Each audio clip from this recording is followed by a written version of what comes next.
Hi எவ்வளோ நான் உங்கள் LP welcome to LP motor channel. இந்த வீடியோவில் அவ்வளோதாங்க வாழ்க்கையே.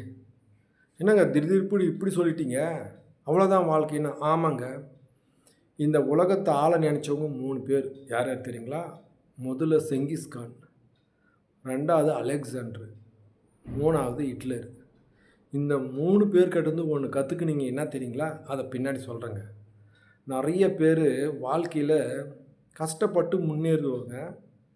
வாழ்க்கையில் ஒரு கட்டத்துக்கு வந்துட்டு பின்னாடி அவர்கள் நினைத்த மாதிரி தான் நடக்கணும், அவங்க சொல்கிற மாதிரி தான் மற்றவங்களும் சொல்லணும் அப்படின்னு என்ன பண்ணுவார்னா, அந்த மிகவும் புகழ் வாய்ந்தவர் அவர் நினச்சின்னுப்பார், நாம் இல்லைன்னா இந்த இதே நடக்காது, இந்த ஃபீல்டே இருக்காது, நம்மளை விட்டால் இந்த ஆள் இல்லை இந்த ஃபீல்டை நடத்துறதுக்குன்னு நினைப்பாங்க.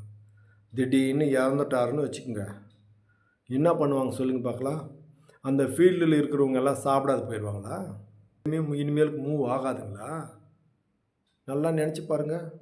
எத்தனை பேர் ஒரு மிகப்பெரிய ஒரு மாடல் ஆஸ் வெல் அஸ் மாரலாக இருக்கக்கூடிய பர்சனு இறந்துட்டா எத்தனை ஆயிரம் பேர் சாப்பிடாது இருக்கிறாங்க சொல்லுங்கள்? அச்சோச்சோ போயிட்டாரா, நல்ல மனுஷன்பா, இந்த வார்த்தை தான் மிஞ்சம். ஒரு வாரம் பேசுவாங்களா? மெச்சமான ஒரு மாதம் பேசுவாங்களா? ஒரு வருடம் கழித்து நீங்கள் ஃபோட்டோவில் தான் இருப்பீங்க. எல்லாரையும் சொல்கிறேங்க, ஃபோட்டோ தான். அதுவும் ஒரு சந்ததி முடிந்து விட்டு பின்னால் ஒரு ரூமில் இருப்பீங்க, ஃபோட்டோ கூட தொங்கியிருக்காது. ஒரு சந்ததி முடிச்சுட்டு பின்னாடி அவங்க பேரனும் பேத்தி வரும்போது, எங்கள் தாத்தான்னு ஒருத்தர் இருந்தாராம், எங்கள் ஆயான்னு ஒருத்தர் இருந்தாங்களாம். மிகப்பெரிய புகழ் வாய்ந்தவர்கள், சரித்திரம் அடைந்தவர்கள் எங்கே இருக்கிறார்கள் சொல்லுங்கள்? அப்போ நம்மளுக்கு என்னத்துக்கு இந்த இவ்வளோ பெரிய ஆட்டம் பாட்டம் குதூகலம் கொண்டாட்டம்?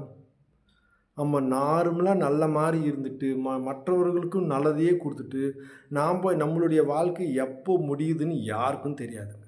3 நபர்கள் நான் சொன்னேன் இல்லையா, அவங்க இப்போ எத்தனை பேர் பேசினுக்கிறாங்க சொல்லுங்கள்? எத்தனை பேர் அதே மாதிரி ஆகணும்னு நினைக்கிறாங்க சொல்லுங்கள்? நினைத்தாலும் எந்த பிரயோஜனமும் இல்லை. அதை தாங்க நான் சொல்ல வரேன். எதுக்கு நம்மளுக்கு இவ்வளோன்னு கேட்குறேன் நான். நம்ம நல்லதையே விதைத்து நல்லதையே நம்ம என்ன அறுவடை செய்யலாம், அதை தாங்க நான் சொல்கிறது திருப்பியும். நம்மளுக்குன்னு அவ்வளோதான் வாழ்க்கையே. நான் இல்லைன்னா இந்த தொகுதியே கிடையாது, நான் இல்லைன்னா இந்த ஃபேக்ட்ரியே கிடையாது, நான் இல்லைன்னா இந்த நாடே கிடையாதுன்னுவாங்க. ஆனால் அவர்களை விட சிறந்தவர்கள் இந்த உலகத்திற்கு கடவுள் கொடுத்துருக்குறாங்க. அவர்கள் போனாங்கன்னா அதை விட பல மடங்கு புத்திசாலிகளும் திறமைசாலிகளையும் அந்த இடத்துக்கு கடவுள் எடுத்துன்னு வராங்க. அப்போ நாமெல்லாம் அவ்வளோதான்.